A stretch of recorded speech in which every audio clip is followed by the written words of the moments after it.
The Media Center for Art Education and Technology, a service of the Monterey County Office of Education, along with the Herald Live, presents PrepNation. Now to your hosts, Dave Kellogg and John Devine. Welcome to PrepNation. I'm Dave Kellogg with John Devine. Well, we're coming off a near upset weekend. Last week, Seaside, our number one ranked team, faced North County, and they came away with a 7-6 victory. Were you surprised how close that game was, John? No, not at all, and I think we talked about this last week, that this was not going to be a blowout. North County's defense has played well all season. And there probably was a little bit of a hangover effect from Seaside beating Palma the week before, arguably one of their biggest regular season wins, at least in the Al Avila era, and that goes back more than 2 decades. And it was homecoming week also. And you talk to any coach and they'll tell you that's the biggest distraction all week. And again, not making excuses for Seaside. I don't think they played well. I think North County did. 5 turnovers in the game for Seaside. I mean, they're lucky to get that win. You were at another near upset as well, and that was Palma, our number 2 team, against Monterey. Monterey with a 2-score lead in the second half. What happened there? I don't know if people would have called that an upset. There were a lot of people who thought Monterey was going to win that game. Palma's been banged up a little bit this year, but the biggest thing I thought came in the middle, about 6 minutes left in the third quarter. Palma coach Jeff Carnazzo made a big move, and he switched quarterbacks, brought in Mitch Kidd, and this kid lit it up. He completed 6 out of 7 passes, orchestrated 3 second-half touchdown drives. You could just see the difference in that Palma attitude in terms of how they were playing defense, how the offense was moving. The kid just gave him a spark, and that's what Carnazzo was looking for. And they pulled out a win, in my opinion, maybe one of the biggest wins in Carnazzo's era in the regular season. I mean, they're down by 2 touchdowns with essentially 18 minutes left in the game. Right. Now that shows the last 2 weeks, I think, that Palma is vulnerable. We've seen that, Seaside isn't in the same league, but Palma is vulnerable in their league, and Salinas has been looking good lately, which brings us to the game of the week. They take on Hollister. This is really a key game for them to set the pace for the league season, isn't it? Oh, absolutely. I mean, these are 2 teams that have gone at each other for the last 8, 10, 12, well, actually back to the 1930s, these 2 teams have played. A big rivalry. Interesting thing about this, Dave, this game's in Hollister.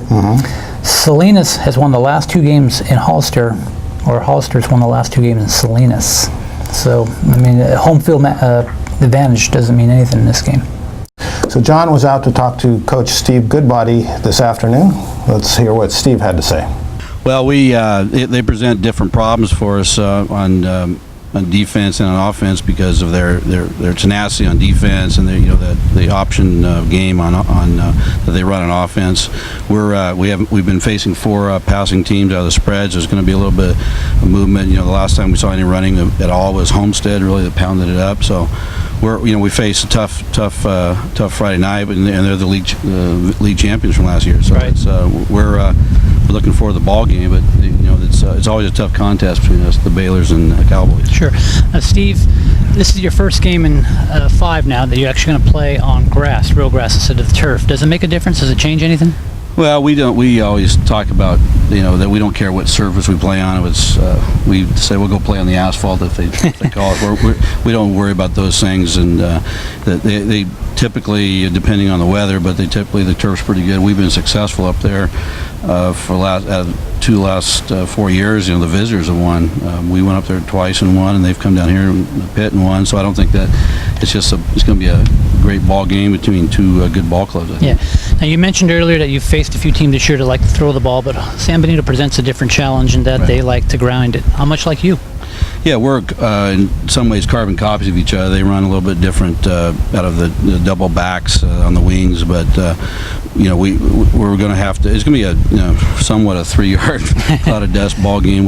Both of us have been successful throwing the ball too in some ways, so it's going to be an interesting ball game. I think it's going to come down to mistakes, reduce mistakes and turnovers, just like any good football game. So that's where we're looking at, is making sure we're good in all the phases. Now, can you explain to me how you can go 1 week without scoring a touchdown, the first time in 66 games, I believe, and come back the following week and score 54 points? Well, anytime you're held scoreless, getting in the end zone, we kicked a field goal that would open up the ball game, and then we had some issues getting in, but that was a heck of a team up Terra Nova. They went in Durham up in the valley and only lost by 6. They're a highly rated team. So Terra Nova, regardless, they're 2-2, but that's a heck of a ball club up there, and great defensive front, great seven front 7 up there, and And that's why we play those games. We play those tough games to get ready for league. Sure. Now, you've got some talent in the backfield. You always have. But this year with Elijah and Everett, you got two guys that, get in the open field. They're hard to bring down. Well, we talk about not being tackled with those guys. Don't get tackled, and they have special talents there. And what I like about Everett this year is he's really been able to pound the ball, and plus he has that elusive speed and strength in open field. So just like in any ball game, we in our scheme we want to put our ball carriers in the best position. We have an outstanding offensive line, that is doing a pretty good job for us. So we expect a lot of our backs not to get tackled with one arm or one hand. So with those two ball players, we're very fortunate with getting them the ball and getting them out in open field. Now, Steve, did your defense maybe come of age a little bit last week? I mean, you guys did not give up a touchdown on defense first time all year.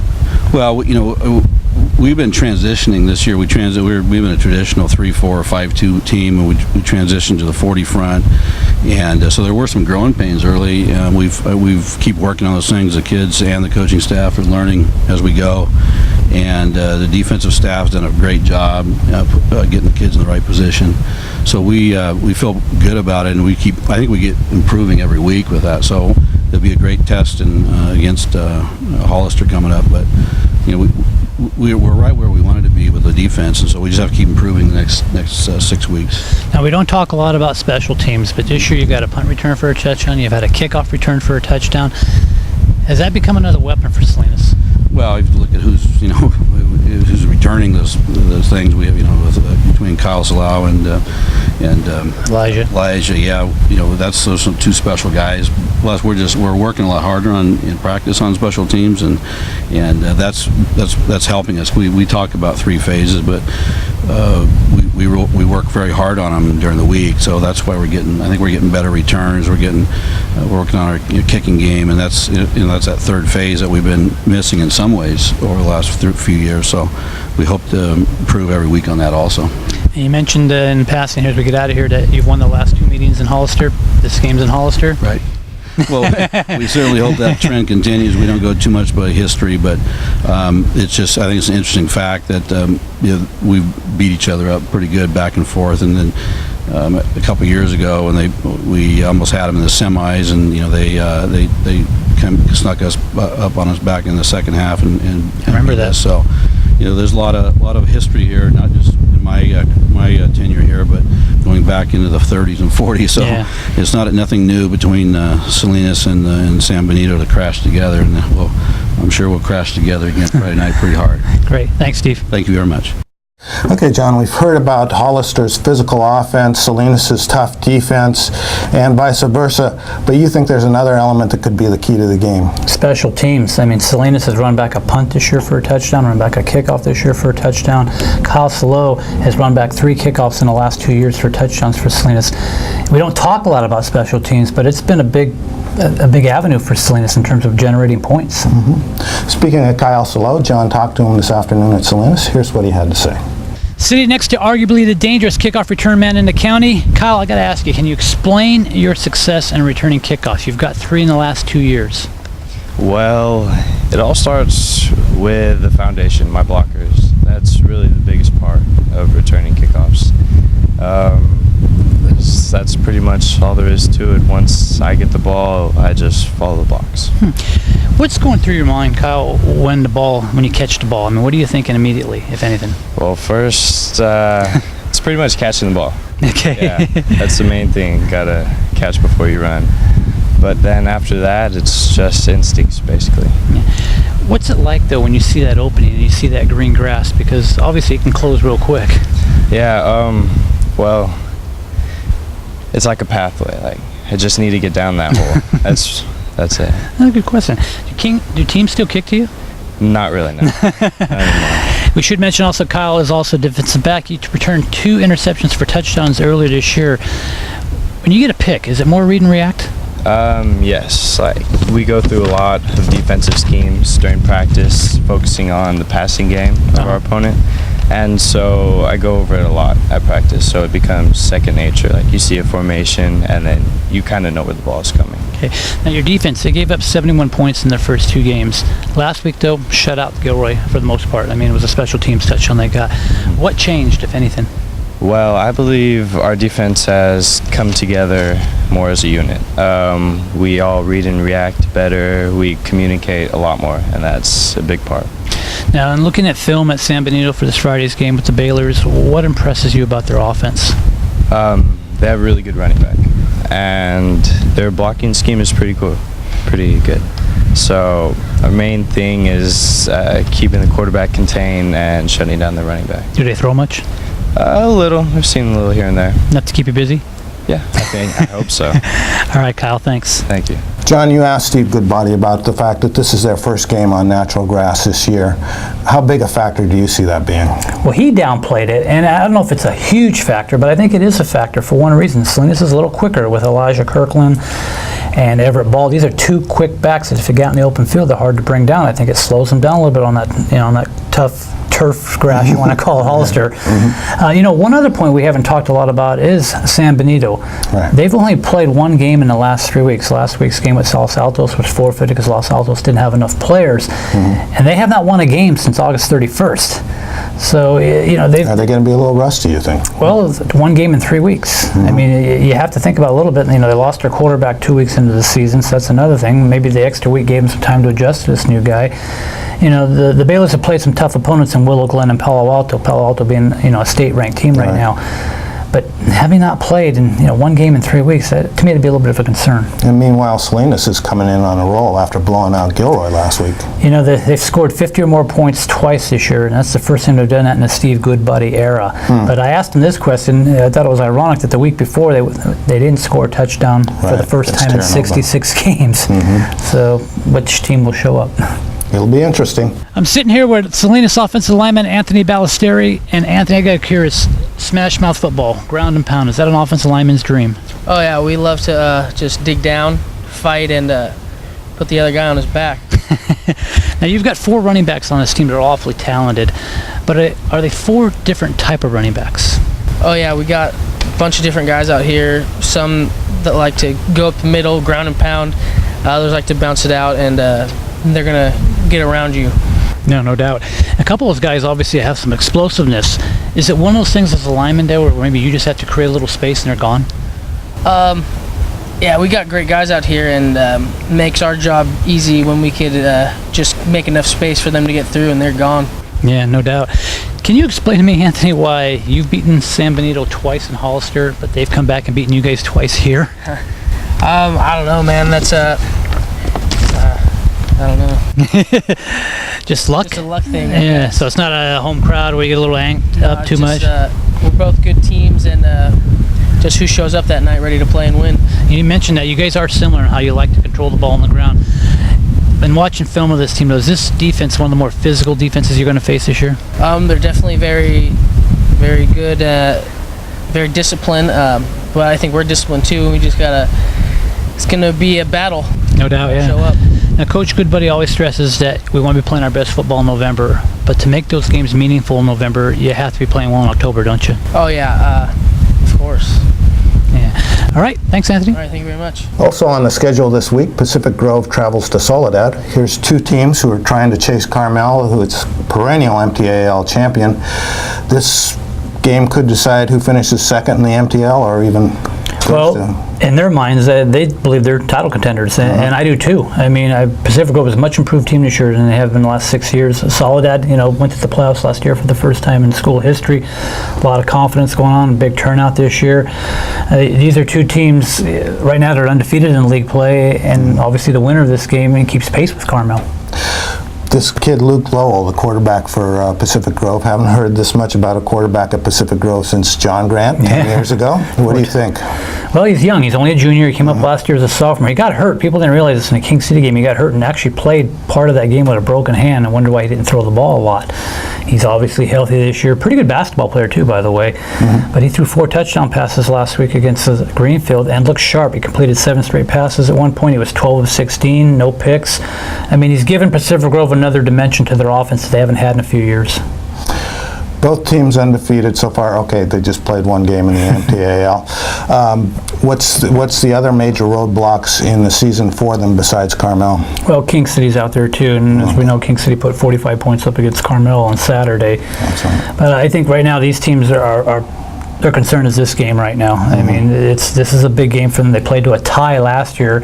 There'll be no ties this year with the new, law or rules that came out. Now you have to play till somebody wins the game, which I like. Our deadlines don't like that, John. No, well, we don't want any ties here. But Soledad's a little more balanced this year too. They're throwing the ball a little bit more. Jose Martinez has 17 catches this year and a couple touchdowns. He's a nice target for their quarterback. Jeremiah Murillo had a 345-yard rushing effort against North Salinas 2 weeks ago, so they've got some balance too. I think the key to this game will be the defenses. We talked about in the Salinas game and Hollister game the factor of natural grass. Okay, PG's now an artificial turf team. They're going down to play on natural grass. Is that going to make any difference? Yeah, I think it will. And if you've ever seen Soledad's facility, it's a nice grass field, but it's a thick grass field. It slows your tempo down, slows the pace down a little bit. I mean, and if the residue, I mean, you don't feel it right now because it's hot out here, but come Friday, it's supposed to be a little cooler. That dew sets in, field gets a little slippery, could disrupt patterns. Also this weekend, we've got Gonzales coming off their first victory of the year. They beat Marina last year. But I understand there were some injuries and there's some concern there at Gonzales. Yeah, they lost another player. They're down to 17 kids right now, at least for this week's game against Carmel of all teams. They're worried. I mean, they lose 2 or 3 more players and they can't field the football team for a game. I mean, they're just going down like flies and they're already a depleted team to begin with. They only had 21 to start the year on their roster. A lot of heart in this team though. I mean, they were down 14 to nothing to Marina last week, lost arguably their best receiver to injury and came back and won that game 24 to 14. So, if they can survive any more injuries, they'll probably be okay because some of these kids should be getting back in a couple of weeks. But, you don't want to play a game with 16, 17 players. So they seem to have talent. They seem to have heart. The whole question is depth. I mean, if you don't have depth in high school football, I mean, it's really hard to compete.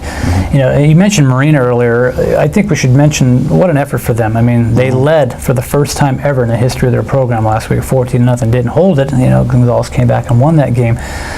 But this is a program now that has set a single-season record for points already, just 3 games into the season, something they didn't do in their first 2 years. I think they're on the right path. Just a lot of growing pains there at Marina. I've said this before, I think you got to be patient out there. I mean, I think the coach is doing a nice job, and obviously they're scoring some points this year. I think patience is a big issue. You got to measure. But they're further along than probably we thought they'd be looking at them in the preseason because they got off to a slow start because they couldn't get together practice. And didn't have a coach until August. Right. They had to cancel a preseason game and a jamboree, and that's why they're actually 1 game behind everybody. And you're right. I mean, they're making progress right now, and I think he's doing a good job over there. It's Vernon Calhoun. I was trying to slip his name slipping me there. But Vernon's doing a nice job. I think he's got these kids at least believing that, hey, we can compete. And maybe you don't measure this team so much in wins as much as progress, and they're making progress. Should be an interesting week in high school football in Monterey County. Also this week we've got a big volleyball showdown, and that's between Salinas and Notre Dame, 2 perennial powers, and every year it seems like they're fighting it out for a title. No, and it's funny, these are the only 2 teams over the last decade that have taken home Central Coast section divisional titles. So with the exception of North Salinas getting in there once, it's been these 2 teams over the last 4 or 5 years. They're both undefeated going into the Monterey Bay League's Gablin division now. You got to get that right. And they're both playing good volleyball right now. What do you see the keys being? Is it the Salinas defense and how Notre Dame plays at the net? I think Salinas is a little more powerful with Laura Meinberg and Maddie Mandan at the net. But Notre Dame has played some great defense this year. They got a 3-year starter, Libero and Daisy Valadares, just picks up everything. And their hitters, they're not powerful hitters, but their placement is amazing. They find openings across the net. Great finesse, huh? Yeah, and both teams have excellent setters. Aaron DeSerpa from Notre Dame and Aaron Rinkine from Salinas, experienced setters. To get these balls, they move it around a lot. These teams play at a different pace than most of the teams in our area. And unlike some of the teams in our area, this matchup will really draw the fans. I mean, are you expecting a packed gym? You know, it's funny you say that. Every time the game's at Salina Side, they fill the gym, almost 900 to 1,000 people, which is more than we see at some football games this year. Notre Dame's gym's a little smaller. They'll fill it up. They hope to try to get 500 in there, which is really pushing the borders there when you start putting seats along the sides there in terms of fire marshal. But yeah, they packed the gym. It's the biggest crowd I see for any volleyball game this year. So that's Thursday night, and it sounds like if you want to see the game, you better be there early. 7 o'clock at Notre Dame. Okay. I'm here with Tommy Wright, who covers CSUMB athletics for the Herald here.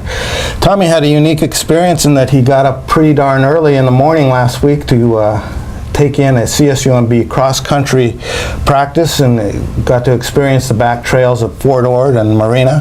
What were your impressions of the CSUMB cross-country team? They're a really lively bunch. I don't know too many people that are that up and going at 7 in the morning, but they have a really great training area out there with all those trails. I think it's really helpful for that team to have that available to them. That much open space. Yeah. Now, they were in the Stanford Invitational this past weekend. You told me they didn't do outstanding when it comes to standings or results because compared to the other teams, but on an individual basis, they had some milestones. That's correct. It's a prestigious event. Stanford's among the top teams in the country. It's a lot of Division I teams along with some Division II and Division III. So comparatively, they were toward the bottom of the rankings team-wise, but there were some personal marks for a few people. Ben Garland, he's a new transfer student. He's a Santa Cruz native. He had the second best 8K time in school history for CSUMB. Wow. And then Hannah Bell, she had the best freshman time for a 6K in school history as well. So they're improving. They're getting better. Both of them, they're a couple of newcomers. They've been pacing the men's and women's team all season, and they seem to really be pulling everybody with them as well. Speaking of getting better, women's volleyball team at CSUMB had a big weekend, picking up 2 victories. Are they going to look back and say this is a turning point for them? I think this will really help them out. I think they're starting to head in the right direction. They had a really strong start to the season in their non-league schedule. They started out 6-2, but then once they got into their CCAA play, they were 0-4. So I think this is going to really help them out. Outside hitter Julia Ashen, North Salinas alumna. She's really been pulling that team together, and they've been coming together around her. She's averaging more than 4 kills a game, or more than 4 kills a set, pardon me. Yeah, there's a big difference. Yeah, 4 a game wouldn't be that much. More than 4 a set, that's ranking her 16th in the nation. Oh, okay. Per game, she has 11 straight matches where she's broken double digits in kills, and 12 out of 13 on the season. So she's really getting things together for them. So she's having a great year. Yeah. And the men's soccer team also came up with a win this past weekend. On Saturday. Things turning around for them? Are we going to see some more wins in their future? I think so. It was a tough start for them. I don't think they were quite as bad as their winless record had indicated up until that point. It's good to finally get your first win. That's always a confidence booster. They've had a lot of bad bounces. Even in this game, they had a ball go off the post, but they finally got that goal in overtime to give them their first win. And I think really the biggest thing for them is they hadn't been home all year. They'd only had 1 home game so far. And so they have another couple home games this weekend, so I'm sure they're hoping to try and get another couple wins there. Okay. Talking JC football, Monterey Peninsula and Hartnell were both on the road this weekend, both coming home with losses. Hartnell faced Laney over in Oakland, and then Monterey Peninsula went over to the Central Valley where they faced Reedley and lost as well. We're 2 weeks away from Coast Conference play. Are they going to be ready? I think so. These were a couple of close losses. Both teams only lost by 1 score. They were in the games until the end. I think they'll both be set. Both teams have losing records, but the Coast Conference is actually a bit down this year. Hartnell actually has the best record in the conference at 2-3. And MPC will get a shot to get their second win of the year this weekend. So they're at Gavilan this week? They're at Diablo Valley. They'll open up against Gavilan the following week to open up Coast Conference play. That Diablo Valley team is also 2-3 like Hartnell, but I don't think they're quite as bad as the record indicates. They lost 48-41 in overtime in their opener to San Francisco, who's the defending state champion. Yeah, number 1 ranked in the Northern California. And they seem to produce a lot of Division I players out of that program as well. It's a strong program up there, so Diablo Valley will be tough, but I think MPC should at least play a close game in that, and then we'll see once we get to Coast Conference play. I think it's going to be a really even conference this year where it could be anybody that ends up on top. When we're talking about JC football in the area, we got to bring up DeAndre Mann, who's leading the conference in rushing at over 120 yards a game. But against Laney, you said he was challenged. Laney slowed him down a bit. They held him to under 70 yards on the ground. I think he only averaged about 3.5 yards per carry. They may have to try and diversify that offense a little bit more, try and get it to a couple of their bigger smash mouth running backs, try and air it out a little bit more. And speaking of airing it out, Monterey continues to move the ball through the air. I see from our JC stats here that Cole Houston is 3rd in the conference in passing at over 200 yards a game. Have you had a chance to see him, and what do you think? I haven't been able to get out there yet, but he's put up some pretty impressive numbers. It seems like he's still working some things out a little bit. He obviously is trying to get out of the shadow of Fales, who's doing some big things over in San Jose State. Right. Off to, what, a 4-1 start over at San Jose State behind David Fales? Yeah, he's been really impressive over there for them. He's might be the best quarterback in the Bay Area right now. 2 San Jose State graduates. We like to talk Spartan football. And they're actually doing okay for once. So. And that's it for Prep Nation this week. We'll see you next week.